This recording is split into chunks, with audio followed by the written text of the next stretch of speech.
Hi students, welcome to Sreyash Academy. I am Rajesh. Today I have come with a new concept called important sources of the Indian Constitution. What do you mean by important sources of the Indian Constitution?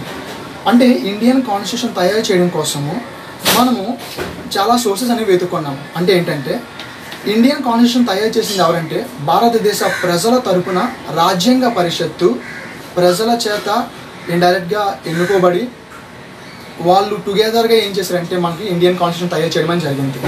రాజ్యాంగ పరిషత్తులో ఉన్న సభ్యులు 60 దేశాల ఇతర దేశాల రాజ్యాంగాలను కొల్లగొట్టి అనగా క్షుణ్ణంగా చదివి మన దేశ రాజ్యాంగాన్ని రూపొందించుకోవడం జరిగింది. విమర్శకులు మన దేశ రాజ్యాంగాన్ని విమర్శించేటప్పుడు ఏమని క్రిటిసైజ్ చేస్తారంటే మనము ఇతర దేశాల రాజ్యాంగాలను కాన్స్టిట్యూషన్ని కాపీ చేశామని విమర్శిస్తూ ఉంటారు. అయితే B R Ambedkar the father of the Indian constitution ఏ విధంగా చెప్పారంటే we have not copied other countries constitution, we have borrowed from those constitutions అని చెప్పారు. అంటే ఇతర దేశాల రాజ్యాంగాల నుంచి మనం అప్పు తెచ్చుకున్నాం లేదా బారో చేసుకున్నాం తప్ప కాపీ చేయలేదని చెప్పారు. ఈ సెంటెన్స్కి మీనింగ్ ఏంటంటే కాపీ చేయడం అంటే ఇతర దేశ రాజ్యాంగాల్లో ఉన్న కాన్సెప్ట్స్ యాజ్ ఇట్ ఈస్గా మన దేశ రాజ్యాంగంలో కూడా పొందుపరిచినట్లయితే ప్రింట్ చేసినట్లయితే ఇంత కూడా మోడిఫికేషన్ లేకుండా అది కాపీ చేయడం. కానీ మనం ఏం చేసామంటే ఇతర దేశ రాజ్యాంగంలో ఉన్న కాన్సెప్ట్స్ని మన దేశ రాజ్యాంగంలో పొందుపరిచాం. బట్ యాజ్ ఇట్ ఈస్ మనం పొందుపరచలేదండి, ప్రింట్ చేయలేదు.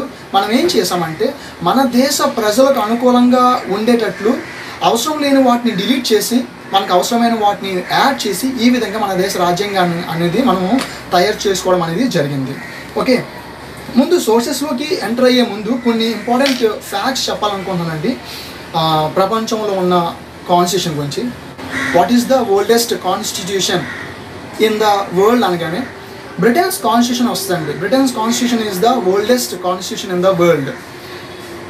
Next the first written constitution వచ్చేసరికి ప్రపంచంలో మొట్టమొదట లిఖిత రాజ్యాంగం the first written constitution in the world is Americans constitution. Okay, Britain constitution అనేది అన్రిటన్ కాన్స్టిట్యూషన్, అమెరికన్స్ కాన్స్టిట్యూషన్ అనేది రిటన్ కాన్స్టిట్యూషన్. ఈ లిఖిత రాజ్యాంగానికి డిఫరెన్స్ ఏంటంటే లిఖిత రాజ్యాంగం అనగానే it is formed as a series of documents as a book. It is series of A documents as a book. ఒక బుక్లోని ఒక సిరీస్ ఆఫ్ డాక్యుమెంట్స్ ఉన్నట్లయితే మన దేశ రాజ్యాంగం లాగా అది రిటన్ కాన్స్టిట్యూషన్ అంటాము. అమెరికా వాళ్ళది రిటన్ కాన్స్టిట్యూషన్, ఇండియన్స్ కూడా written constitution. When it comes to Britain constitution it is not written constitution, it is unwritten constitution. Unwritten constitution కూడా మీకు డెఫినేషన్ ఇవ్వడం జరుగుతుంది. ఏ విధంగా డిఫైన్ చేయొచ్చు అంటే over a period of time, over a long time అంటే ఒక 300 years టైంలోని ఆ దేశ పార్లమెంట్ ఇచ్చిన చట్టాలు, ఆ దేశ కోర్ట్స్ పాస్ చేసిన జడ్జిమెంట్స్ని వాళ్ళు కాన్స్టిట్యూషన్ కింద కన్సిడర్ చేయడం జరుగుతుంది తప్ప మనలాగా కొన్ని ఆశయాలను సిద్ధాంతాలను పెట్టుకుని వీటి మీద బేస్ చేసుకుని భారతదేశ ప్రజలకు హక్కుల్ని లేదా వాళ్ళ స్వాతంత్రాన్ని లేదా ఈ విధంగా పొందుపరచడానికి కొంత టైం తీసుకొని రిటర్న్ చేసినట్టు కాదండి. వాళ్ళు over a period of time అంటే 300 years టైంలోని ఆ దేశ అంటే బ్రిటన్లోని ఆ దేశ పార్లమెంటు రిలీజ్ చేసిన యాక్ట్స్ చట్టాలు అదేవిధంగా జడ్జెస్ కోర్ట్స్ రిలీజ్ చేసిన జడ్జిమెంట్స్నే వాళ్ళు ఏంటంటే కాన్స్టిట్యూషన్ కింద కన్సిడర్ చేయడం జరుగుతుంది. సో అందుకని దాన్ని ఏమంటాం అంటే అన్రిటన్ కాన్స్టిట్యూషన్ అంటాము. When it comes to America and ఇండియాకి వచ్చేసరికి ఏంటంటే రిటన్ కాన్స్టిట్యూషన్. ఓకే, స్టార్ట్ చేద్దాం.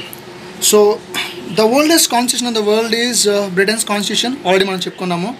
The oldest constitution in the world is Britain's constitution and Britain's constitution is unwritten అంటే అలిఖిత రాజ్యాంగం అండి. Next the first written constitution in the world is American constitution అండి. The first written constitution in the world written constitution అండి. Already మనము written constitution అంటే ఏం చెప్పుకున్నాము. Written constitution is contained in a series of documents as a book. Next an unwritten constitution is formed of acts of parliaments, ఆ దేశ parliament release చేసిన acts and law reports of court judgments over a long period. Okay, over long పీరియడ్లోని ఆ దేశ పార్లమెంట్లో ఇచ్చిన acts and జడ్జిమెంట్స్ని వాళ్ళు ఏంటంటే కాన్స్టిట్యూషన్ కన్సిడర్ చేస్తే దాన్ని ఏమంటామంటే అన్రిటన్ కాన్స్టిట్యూషన్ అనేది డిఫైన్ చేయడం జరుగుతుంది. Okay, next what is the biggest constitution in the world అని అడిగేసరికి India's constitution is the biggest constitution అండి. అతిపెద్ద లిఖిత రాజ్యాంగం అనేసరికి ఇండియా ప్రపంచంలోని India's constitution is written constitution and biggest constitution. Okay, మనం ఎన్ని ఇయర్స్ టైం తీసుకున్నామంటే నియర్లీ 3 years టైం తీసుకున్నామండి మన కాన్స్టిట్యూషన్ మనం రాసుకోవడం కోసం. నియర్లీ 3 years అంటే చూడండి 2 years కంప్లీట్ అయిపోయింది. నెక్స్ట్ ఈ థర్డ్ ఇయర్ అండి, థర్డ్ ఇయర్లోని 11 months కంప్లీట్ అయిపోయింది. నెక్స్ట్ ఇది 12th monthలోని 18 days అంటే 13 days బ్యాలెన్స్ తక్కువ, 13 రోజులు తక్కువ, 3 సంవత్సరాలు అనగా 2 years. అందులో థర్డ్ ఇయర్లో 11 months కంప్లీట్ అయిపోయింది. ఇంకో మిగిలిన డిసెంబర్ మంత్ ఒకటే ఉంది. అంటే డిసెంబర్ అనకూడదు, చివరి మంత్ అని తీసుకుంటే చివరి మంత్లోని 18 days. So 2 years 11 months 18 days మన కాన్స్టిట్యూషన్ రాయడం కోసం మనం తీసుకున్న టైం అండి. బ్రిటిష్ వాళ్ళు మనల్ని రూల్ చేస్తున్నప్పుడు 1773లోని వాళ్ళు ఒక రెగ్యులేటింగ్ యాక్ట్ అని ఒక యాక్ట్ని రిలీజ్ చేయడం జరిగిందండి. బ్రిటన్ పార్లమెంట్ వాళ్ళు 1773 రెగ్యులేటింగ్ యాక్ట్ అనేది రిలీజ్ చేయడం జరిగింది. That was the first constitutional law in India. ఇండియాలోని ద ఫస్ట్ కాన్స్టిట్యూషనల్ లా అని అడిగితే మాత్రం 1773 రెగ్యులేటింగ్ యాక్ట్ అండి. 1773 regulating act was the first constitutional law in India. అంతకుముందు చాలామంది రాజులు భారతదేశాన్ని పరిపాలించవచ్చు, బట్ వాళ్ళు జారీ చేసిన శాసనాలు అనేవి కాన్స్టిట్యూషన్కి సంబంధించినవి కాదండి. But when it comes to India, the first constitution law in India was 1773 regulating act. Next 1784 and 1813, 1833, next 1853, next 1858, next 1909 Minto Morley సంస్కరణలని, నెక్స్ట్ 1919 మాంటెంగు చెమ్స్ఫర్డ్ సంస్కరణలు రీఫార్మ్స్ అని, next 1935 government of India act అని. ఇలాగ 1947 మనకు స్వాతంత్రం వచ్చినంత వరకు కూడా వాళ్ళు చాలా యాక్ట్స్ రిలీజ్ చేశారు. But 1935 government of India act అనేది చాలా చాలా ఇంపార్టెంట్ అండి. చూడండి, దీన్ని ఒకసారి కాన్సన్ట్రేట్ చేయండి. 1935 government of India act is very very very much important. 1935 Government of India Act is very much important, which was released by the Parliament of Britain. Britain parliament release చేసిన 1935 Government of India Act అనేది చాలా important. ఎందుకంటే ఇది మనకి important, మనం చెప్పుకున్నాం కదా, present మనం తయారు చేసిన కాన్స్టిట్యూషన్ ఏదైతే ఉందో దానికి చాలా సోర్సెస్ ఉన్నాయి కదా. 1935 Government of India Act కూడా మేజర్ సోర్స్ అండి. హైయెస్ట్ ఇన్ఫర్మేషన్ ఇప్పుడు ఉన్న ప్రెజెంట్ కాన్స్టిట్యూషన్లోనే హైయెస్ట్ ఇన్ఫర్మేషన్ నియర్లీ 70 to 80, ఎగ్జాక్ట్గా 90 అని చెప్పలేమండి, ఎగ్జాక్ట్ నాకు తెలీదు, బట్ 70 to 80% లేదా 90% ఇన్ఫర్మేషన్ దేని నుంచి మనం తీసుకోవడం జరిగిందంటే 1935 గవర్నమెంట్ ఆఫ్ ఇండియా యాక్ట్. ఇది గవర్నమెంట్ బ్రిటన్ పార్లమెంటు ఇండియా వాళ్ళ కోసం, మన కోసం బ్రిటిష్ వాళ్ళు రూల్ చేస్తున్న సమయంలో రిలీజ్ చేసిన యాక్ట్ అండి. దీని నుంచి మనం కాపీ చేయడం జరిగింది. అయితే దీనిలోని మనం కాపీ చేసిన అంటే మనం తీసుకున్న ప్రతిదీ చెప్పను కానీ 3 ఇంపార్టెంట్ థింగ్స్ గురించి మాత్రం డీటెయిల్గా ఎక్స్ప్లెయిన్ చేస్తాను చూడండి. First one, 1935 government of India act gave much importance to federal scheme లేదా ఫెడరల్ స్ట్రక్చర్. ఫెడరల్ స్ట్రక్చర్కి చాలా చాలా ఇంపార్టెన్స్ ఇచ్చింది అండి. ఫోకస్ చేయండి. 1935 government of India act gave much importance to federal structure. ఈ ఫెడరల్ అనే వర్డ్ భారతదేశ రాజ్యాంగంలో ఎక్కడా లేదు. Federal, this word is nowhere mentioned in the Indian constitution. Indian కాన్స్టిట్యూషన్లోని ఫెడరల్ అనే వర్డ్ అయితే ఎక్కడా లేదండి. బట్ ఫెడరల్ అనగానే వచ్చే కాన్సెప్ట్ ఏదైతే ఉందో that concept is present in the Indian constitution. Indian కాన్స్టిట్యూషన్లోని ఫెడరల్ అంటే వచ్చే మీనింగ్, ఆ కాన్సెప్ట్ అనేది ప్రెజెంట్ అయ్యి ఉందండి. Now I will explain you what the concept of federal scheme. Federal scheme అనగానే ఏంటంటే సింపుల్గా the division of powers between central government and state government. The division of powers between central government and state government అనగా కేంద్ర ప్రభుత్వం రాష్ట్ర ప్రభుత్వాల మధ్య అధికారాల విభజనని మనం ఏమంటామంటే సమాఖ్య, తెలుగులో సమాఖ్య వ్యవస్థ అంటామండి, ఇంగ్లీష్లోని ఫెడరల్ అంటామండి. సమాఖ్య అనగానే ఏంటంటే అర్థము కేంద్ర రాష్ట్ర ప్రభుత్వాల మధ్య అధికారాల విభజనని మనం ఏమంటామంటే సమాఖ్య వ్యవస్థ అంటాం. చూడండి, separation of powers between centre and states, otherwise separation of powers between states and centre అండి. చూడండి, this act divided powers between centre and the provinces. Provinces means స్టేట్సే. అంతకుముందు మనం ఏమని పిలిచేవాళ్ళంటే స్టేట్స్ని ప్రొవిన్సెస్ అని పిలిచేవాళ్ళం. ఫర్ ఎగ్జాంపుల్ యునైటెడ్ ప్రొవిన్స్ అని పిలిచేవాళ్ళం కదా, యూపీని యునైటెడ్ ప్రొవిన్స్ అని. అలాగే అప్పుడు కాలంలో బ్రిటిష్ వాళ్ళ టైంలో స్టేట్స్ని ఏమని పిలిచేవాళ్ళంటే ప్రొవిన్స్ అని పిలవడం జరిగింది. అందుకే నేను చెప్పుకుంటున్నాను అంటే సింపుల్గా federal means division of powers between central government and state government is called federal structure. దీని గురించి ఇంకా మనకు డీటెయిల్గా కావాలంటే మనకి టోటల్ 12 షెడ్యూల్స్ ఉన్నాయి కదా, టోటల్ 12 షెడ్యూల్స్ ఉన్నాయి. అందులోని 7th షెడ్యూల్ ఏం మాట్లాడుతుందంటే 7th schedule the division of powers గురించి మాట్లాడుతుందండి. ఎలాగా డివిజన్ ఆఫ్ పవర్స్ చేస్తుందంటే మనకి యూనియన్ లిస్ట్ అని, స్టేట్ లిస్ట్ అని, నెక్స్ట్ కాంకరెంట్ లిస్ట్ అంటామండి. Union list, state list, concurrent list. Union list అంటే కేంద్ర జాబితా, స్టేట్ లిస్ట్ అంటే రాష్ట్ర జాబితా, కాంకరెంట్ అంటే ఉమ్మడి జాబితా. దీన్ని ఏమంటామంటే ఉమ్మడి జాబితా అంటామండి. ఈ యూనియన్ లిస్ట్లోని కొన్ని సబ్జెక్ట్స్ ఉంటాయి, అంటే కొన్ని అంశాలు ఉంటాయి. స్టేట్ లిస్ట్లోని కూడా కొన్ని అంశాలు ఉంటాయండి. అలాగే కాంకరెంట్ లిస్ట్లో కూడా మనకైతే కొన్ని సబ్జెక్ట్స్ అనేవి ఉంటాయండి. యూనియన్ లిస్ట్లో ఉన్న సబ్జెక్ట్స్ మీద సెంట్రల్ గవర్నమెంట్ అంటే యూనియన్ గవర్నమెంట్, ఓకే, సెంట్రల్లో ఉన్న సెంట్రల్ గవర్నమెంట్ లాస్ పాస్ చేస్తూ ఉంటుంది. స్టేట్ లిస్ట్లో ఉన్న వాటి అంశాల మీద స్టేట్ గవర్నమెంట్ లాస్ పాస్ చేయడం జరుగుతుంది. నెక్స్ట్ కాంకరెంట్ లిస్ట్లోని ఉన్న అంశాల మీద యూనియన్ లిస్టు అంటే యూనియన్ గవర్నమెంట్ అంటే central government as well as state government ఇద్దరు కూడా ఏంటంటే లాస్ అనేవి వాళ్ళ అసెంబ్లీస్లోని వాళ్ళు ఏంటంటే లాస్ అనేవి మేక్ చేసుకోవచ్చు. ఫర్ ఎగ్జాంపుల్ యూనియన్ లిస్టులో ఒక అంశం గురించి చెప్తాను చూడండి, పౌరసత్వం అంటామండి తెలుగులోనే, ఇంగ్లీష్లో సిటిజన్షిప్. ఇండియాలోని ఎవరికైనా సరే ఇంకా పౌరసత్వం గురించి సంబంధించిన అంశాలని ఏవైనా మోడిఫికేషన్ చేద్దామంటే ఎవరు మోడిఫై చేయగలరు, ఎవరు అమెండ్ చేయగలరు, దానికి రిలేటెడ్ టు సిటిజన్షిప్ ఎవరు లాస్ పాస్ చేయగలరు అంటే సెంట్రల్ గవర్నమెంట్ పాస్ చేయగలదు, స్టేట్ గవర్నమెంట్ పాస్ చేయలేదు. ఓకే, స్టేట్ లిస్ట్లో ఉన్న ఒక అంశం ఏంటంటే స్థానిక స్వపరిపాలన అనొచ్చు, లేదా లోకల్ సెల్ఫ్ గవర్నమెంట్ అంటామండి. స్థానిక స్వపరిపాలన అనే అంశము ఏ లిస్ట్లో ఉందంటే స్టేట్ లిస్ట్లో ఉంది. ఈ స్థానిక స్వపరిపాలన మీద పూర్తి అధికారాలు స్టేట్ గవర్నమెంట్కి ఉండడం వల్ల స్టేట్ అసెంబ్లీస్ ఏం చేస్తాయంటే చట్టాలు చేసుకోవచ్చు. అలాగే సెంట్రల్ గవర్నమెంట్కి దీని మీద అధికారం లేదండి. ఓకేనండి. నెక్స్ట్ కాంకరెంట్ లిస్ట్కి వస్తే ఈ లిస్ట్లో ఉన్న వాటి మీద సెంట్రల్ గవర్నమెంట్ అయినా లా పాస్ చేయొచ్చు, యాక్ట్స్ అని రిలీజ్ చేయొచ్చు, స్టేట్ గవర్నమెంట్ అయినా చేయొచ్చు. ఫర్ ఎగ్జాంపుల్ ఎడ్యుకేషన్ అండి, ఎడ్యుకేషన్ తీసుకోవచ్చు, 2 రోడ్స్ తీసుకోవచ్చు. ఎడ్యుకేషన్ రోడ్స్ మీద 2 గవర్నమెంట్స్ కూడా ఏంటంటే లాస్ అని పాస్ చేయడం జరుగుతుంది. చూడండి, ఈ విధంగా యూనియన్ లిస్టు, స్టేట్ లిస్టు అనే సెంట్రల్ గవర్నమెంట్కి రాష్ట్ర ప్రభుత్వానికి మధ్య అధికారాలను ఏం చేసామంటే పనిచేసుకున్నాము, అంటే డివిజన్ చేయడం జరిగింది. ఇలా డివిజన్ చేయడాన్ని ఏమంటామంటే ఫెడరల్ స్కీమ్ అనేది అంటామండి. ఇది ఎక్కడ స్టార్ట్ అయిందంటే యాక్చువల్గా మనకి 1919 మాంటెంగు చెమ్స్ఫోర్డ్ రీఫార్మ్స్లోనే స్టార్ట్ అయింది. బట్ దాని తర్వాత దాన్ని ఇంకా బాగా డిజైన్ చేసి 1935 గవర్నమెంట్ ఆఫ్ ఇండియా యాక్ట్లో పొందుపరచడం జరిగింది. సో ఈ కాన్సెప్ట్ని మనము ఫెడరల్ స్కీమ్ అనే దాన్ని మనము 1935 గవర్నమెంట్ ఆఫ్ ఇండియా యాక్ట్ నుంచి తీసుకోవడం జరిగింది. సో ఈ విధంగా ఫెడరల్ లిస్ట్ అంటే సెంట్రల్ లిస్ట్ అంటే ఫెడరల్ లిస్ట్ అన్న సెంట్రల్ గవర్నమెంట్ ఒకటే మీనింగ్ అండి. ఫెడరల్ గవర్నమెంట్ అంటాం, లేదా సెంట్రల్ గవర్నమెంట్ అంటాము, లేదా ప్రొవిన్షియల్ అన్న స్టేట్ అన్న ఒకటేనండి. సో ఈ విధంగా ఫెడరల్ గవర్నమెంట్, ప్రొవిన్షియల్ గవర్నమెంట్ అన్న, సెంట్రల్ గవర్నమెంట్, స్టేట్ ఈ రెండింటి మధ్య ఈ విధంగా పవర్స్ని డిస్ట్రిబ్యూట్ చేయడం లేదా డివైడ్ చేయడం ఏమంటామంటే ఫెడరల్ స్కీమ్ అంటామండి. ఇప్పుడు ఫెడరల్ స్కీమ్కి వచ్చేసరికి మెయిన్గా 2 కైండ్స్ ఉంటాయండి. ఒకటి 100% ఫెడరల్ అంటే సమాఖ్య వ్యవస్థ కలిగిన దేశాలు కొన్ని ఉన్నాయి.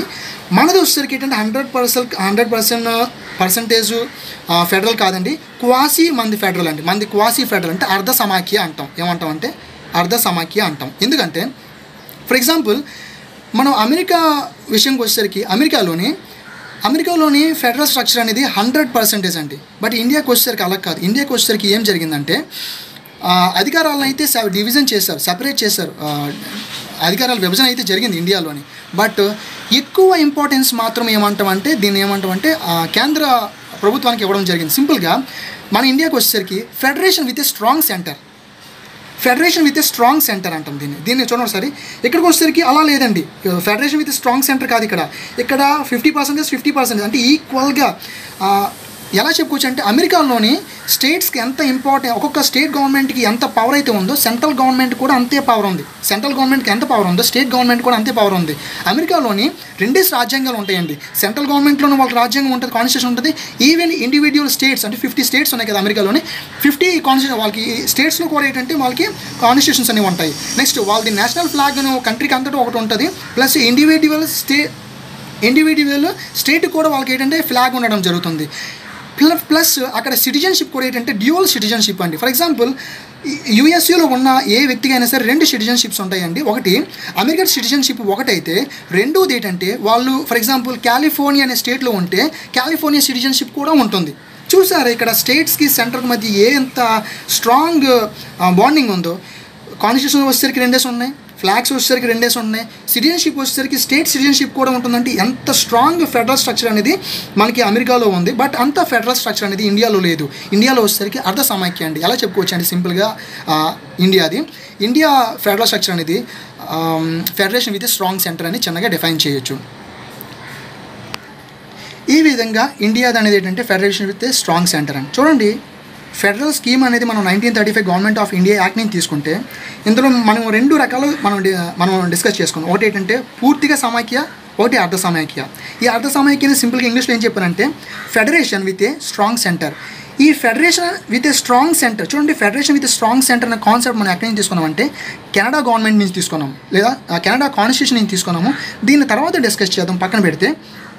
అయితే ఇండియాకి ఈ విధంగా మనం కెనడా కాన్స్టిట్యూషన్ నుండి ఫెడరేషన్ విత్ స్ట్రాంగ్ సెంటర్ ఎందుకు తీసుకోవడం జరిగిందంటే, once if we go back to 1947 what happened, Pakistan అనేది ఇండియా నుంచి సెపరేట్ అయిపోవడం జరిగిందండి.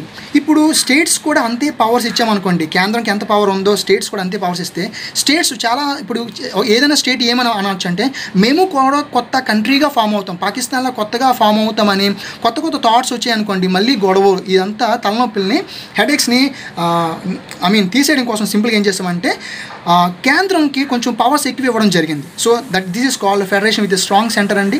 అంటే ఏంటంటే పవర్స్ డిస్ట్రిబ్యూట్ చేసిన సెంట్రల్ గవర్నమెంట్కి ఎక్కువ పవర్స్ ఇవ్వడం జరిగింది. So this is called federation with strong centre. It has been borrowed from the Canada constitution అండి. నెక్స్ట్ కాన్సెప్ట్ వచ్చేసరికి ఆఫీస్ ఆఫ్ ద గవర్నర్. అంటే ఏంటి, ఇండియాలోని గవర్నర్ పోస్ట్ అంటూ ఒకటి ఉండాలి. గవర్నర్ పోస్ట్ అనేది ఎక్కడి నుంచి మనం కాపీ చేసుకున్నామంటే బారో చేసుకున్నామంటే 1935 గవర్నమెంట్ ఆఫ్ ఇండియా యాక్ట్ నుంచి తీసుకోవడం జరిగింది. 1935 గవర్నమెంట్ ఆఫ్ ఇండియా యాక్ట్ నుండి మనము ఈ గవర్నర్ పోస్ట్ లేదా ఆఫీస్ ఆఫ్ ద గవర్నర్ అనేది తీసుకోవడం జరిగింది. మనం డీటెయిల్గా డిస్కస్ చేద్దాము. సెంట్రల్ గవర్నమెంట్ ఉంది, స్టేట్ గవర్నమెంట్ ఉంది కదా. సెంట్రల్ గవర్నమెంట్ ఉంది, స్టేట్ గవర్నమెంట్ ఉంది. సెంట్రల్ గవర్నమెంట్కి హెడ్ ఎవరంటే, మొత్తం ఇండియా మొత్తానికి హెడ్ ఎవరంటే ప్రెసిడెంట్ అండి. President is the head of India. అదే స్టేట్కి వచ్చేసరికి governor is the head of state. Governor is the first citizen of A state. President is the first citizen of a country, otherwise our country. President is the first citizen of our country. ఈ విధంగా governor post ఉండాలని మనము ఎక్కడి నుంచి copy చేసుకున్నామంటే 1935 government of India act నుంచి తీసుకోవడం జరిగింది. సెంట్రల్ గవర్నమెంట్లో జరిగే ప్రతి విషయం కూడా లేదా దేశంలో జరిగే ప్రతి విషయం కూడా రాష్ట్రపతి పేరు మీదకే జరగాలి. In our nation, in our country, everything should be done in the name of president. అంటే రాష్ట్రపతి పేరు మీదకే ప్రతి విషయం కూడా జరగాలి. కేంద్ర ప్రభుత్వంకి వచ్చేసరికి, స్టేట్ గవర్నమెంట్కి వచ్చేసరికి everything should be done in the name of governor పేరు మీదకి ఇక్కడ జరగాలి. ఎలా చెప్పుకోవచ్చు, ఫర్ ఎగ్జాంపుల్ సెంట్రల్ గవర్నమెంట్లోని ఏదైనా బిల్లు పాస్ అవుతుందంటే పాస్ చేయాలంటే ఫస్ట్ లోక్సభలో కానీ రాజ్యసభలో కానీ ప్రవేశపెట్టిన తర్వాత లోక్సభ యాక్సెప్ట్ చేసిన తర్వాత రాజ్యసభకు వెళ్తుంది. రాజ్యసభ యాక్సెప్ట్ చేసిన తర్వాత ప్రెసిడెంట్కి వెళ్ళిన తర్వాత ప్రెసిడెంట్ సిగ్నేచర్ పెట్టిన తర్వాత అది యాక్ట్ అవుతుంది. అంటే ఇప్పుడు ఈ పరిపాలన ఎవరి పేరు మీద జరుగుతుందంటే ప్రెసిడెంట్ పేరు మీద జరుగుతుందని మనం తీసుకోవాలండి. అదే స్టేట్ గవర్నమెంట్కి వచ్చేసరికి స్టేట్ లెజిస్లేటర్ ఉంటుంది, state assembly, next state council ఉంటుంది కదా. అసెంబ్లీలో కానీ కౌన్సిల్లో కానీ ఏదో దాంట్లో ముందు ప్రవేశపెట్టిన తర్వాత అక్కడనే ఒక హౌస్ నుంచి ఇంకో హౌస్కి వెళ్ళిన తర్వాత ఫైనల్ ఎవరి దగ్గరికి వెళ్తుందంటే గవర్నర్ దగ్గరికి వెళ్తుంది. After governor put signature, after his acceptance, his assent, it will become an act. అది యాక్ట్ అవుతుంది. అంటే స్టేట్లోని ఎవరి పేరు మీదుగా పరిపాలన జరుగుతుందంటే గవర్నర్ పేరు మీద జరుగుతుందండి. ఒకసారి చూడండి, the governor is the head of a state, like the president is the head of the కంట్రీకి ప్రెసిడెంట్ ఏ విధంగా హెడ్, స్టేట్కి గవర్నర్ అనేవాడు హెడ్ అండి. But both are nominal heads. ఇద్దరు కూడా ఏంటంటే నామినల్ హెడ్స్ అండి. నామినల్ హెడ్స్ అంటే నామమాత్రపు అధికారాలు కలిగిన వాళ్ళు. సెంట్రల్లో రాష్ట్రపతి, స్టేట్లోకి వచ్చేసరికి గవర్నర్ అండి. అయితే రియల్ హెడ్ అని ఎవరిని అంటాము? రియల్ హెడ్ అంటే నిజమైన అధికారాలు కలిగిన వాళ్ళు. సెంట్రల్లో ప్రధానమంత్రి, రాష్ట్రంలో ముఖ్యమంత్రి అండి. సింపుల్గా చీఫ్ మినిస్టర్. సెంట్రల్ గవర్నమెంట్లో ప్రైమ్ మినిస్టర్, స్టేట్ గవర్నమెంట్కి వచ్చేసరికి chief minister. Next, while the CM is the executive head, he is the real head and CM is the real head, but all executive actions of the states are taken in the name of the governor in the state. ఓకేనండి, మనము దేశానికి head ఎవరంటే president అని చెప్పుకుంటాము, but real head ఎవరంటే prime minister అండి. స్టేట్కి వచ్చేసరికి హెడ్ ఎవరంటే గవర్నర్ అండి, బట్ రియల్ హెడ్ ఎవరంటే చీఫ్ మినిస్టర్ అండి. సో ఈ విధంగా రాష్ట్రంలో జరిగే ప్రతి పని కూడా గవర్నర్ పేరు మీదకి జరగాలనే కాన్సెప్ట్ కూడా అంటే గవర్నర్ పేరు మీద జరగాలి. సో ఈ విధంగా ఆఫీస్ ఆఫ్ ద గవర్నర్ అనేది దేని నుంచి తీసుకున్నామంటే 1935 గవర్నమెంట్ ఆఫ్ ఇండియా యాక్ట్ నుంచి మనం బారో చేసుకోవడం అనేది జరిగింది. నెక్స్ట్ థర్డ్ కాన్సెప్ట్ వచ్చేసరికి ఏంటంటే పబ్లిక్ సర్వీస్ కమిషన్స్ అనేవి commissions they conduct exams for the recruitments for the giving post for giving government jobs కోసం ఏంటంటే ఎగ్జామ్స్ కండక్ట్ చేస్తాయండి. ఫర్ ఎగ్జాంపుల్ సెంట్రల్లో కూడా మనకి పబ్లిక్ సర్వీస్ కమిషన్ ఉంది, స్టేట్లో కూడా మనకి పబ్లిక్ సర్వీస్ కమిషన్స్ ఉన్నాయండి. సెంట్రల్లో ఉన్నదాన్ని సెంట్రల్కి మనం పర్యాయపదంగా లేదా సినానిమ్గా యూజ్ చేసే వర్డ్ ఏదంటే యూనియన్ అండి. So union public service commission అంటామండి. స్టేట్స్లో ఉండేదైతే స్టేట్ పబ్లిక్ సర్వీస్ కమిషన్స్ అంటాము. సింపుల్గా పిఎస్సి అంటే పబ్లిక్ సర్వీస్ కమిషన్స్. ఇప్పుడు యూపీఎస్సీ గురించి డిస్కస్ చేస్తే UPSC conducts exams for IPS, IAS and IFS. UPSC other exams కూడా కండక్ట్ చేస్తూ ఉంటుంది. నెక్స్ట్ స్టేట్కి వచ్చేసరికి సెంట్రల్లో అయితే మనకి యూపీఎస్సీ ఒకటే కమిషన్ అంటే ఒకటే బోర్డు ఉంటుంది, బట్ స్టేట్లకు వచ్చేసరికి ఏ స్టేట్లో ఆ స్టేట్ పిఎస్సి బోర్డ్స్ ఉంటాయి. ఎగ్జాంపుల్ ఏపీలోని ఏపీపీఎస్సి అండి, ఆంధ్రప్రదేశ్ పబ్లిక్ సర్వీస్ కమిషన్ అంటాం. అదే తెలంగాణకు వచ్చేసరికి Telangana TSPSC right, Telangana public service commission అండి. అలాగే టీఎన్పిఎస్సి అంటే Tamil Nadu public service commission, AP Andhra Pradesh public service commission. ఈ విధంగా స్టేట్స్లో కూడా మనకి పబ్లిక్ సర్వీస్ కమిషన్స్ అన్నీ ఉంటాయి. సో చూసారు కదా, ఈ విధంగా పబ్లిక్ సర్వీస్ కమిషన్స్ కాన్సెప్ట్ కూడా మనం ఎక్కడి నుంచి తీసుకున్నామంటే 1935 గవర్నమెంట్ ఆఫ్ ఇండియా యాక్ట్ నుంచి తీసుకున్నాం. సింపుల్గా లాస్ట్గా ఫాస్ట్గా చెప్పేసుకుందామండి. ఫెడరల్ స్ట్రక్చర్ అండి, డివిజన్ ఆఫ్ పవర్స్ అండి between centre and state. It has taken from the government of India act 1935. Next governor office of the governor కూడా ఎక్కడి నుంచి తీసుకున్నామంటే 1935 గవర్నమెంట్ ఆఫ్ ఇండియా యాక్ట్ నుంచి తీసుకున్నాం. Next public service commissions concept అంటే state పిఎస్సీస్ కావచ్చు, యూపీఎస్సీ యూనియన్లో ఉన్న యూపీఎస్సీ కావచ్చు, ఈ రెండు కూడా మనం 1935 గవర్నమెంట్ ఆఫ్ ఇండియా యాక్ట్ నుంచి మనం బారో చేసుకోవడం అనేది జరిగింది.